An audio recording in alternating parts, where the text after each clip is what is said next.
Anche quest'anno si rinnova l'appuntamento con la Sagra della Pesca Bivona, giunto ormai alla 32esima edizione. Oggi e domani, 19 e 20 agosto, ancora una volta la pesca di bivona a marchio IGP sarà in assoluto la principale protagonista di questa manifestazione consolidata, che prevede un calendario ricco di eventi ed iniziative. Il programma della 32esima Sagra della Pesca Bivona, realizzato dall'amministrazione comunale con a capo il neosindaco Milko Cinà, prevede numerosissimi eventi che alleteranno la città delle pesche.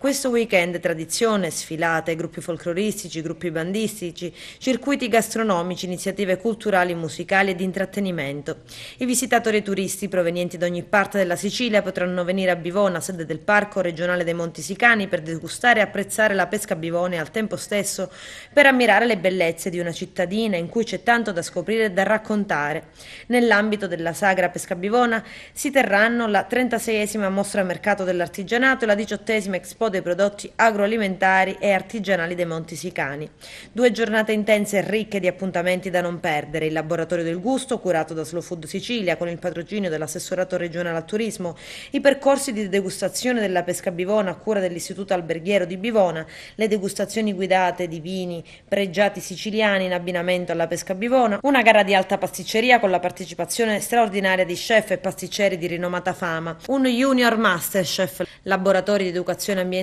e dei percorsi ecoturistici alla scoperta del Parco dei Monti Sicani, e ancora saranno organizzati dei tour in aziende agricole alla scoperta delle tradizioni e gusto della pesca bivona. Si terrà inoltre un workshop IG Pesca, incontro tra le IGP Pesca siciliane, proposta di una rete strategica nazionale di tutela e commercializzazione. Si tratta di uno scambio di diversi percorsi esperienziali nell'ottica della valorizzazione e della promozione di un prodotto che, pur nel rispetto delle particolari peculiarità di ciascuno, ha caratteristiche e criticità senza dubbio simili.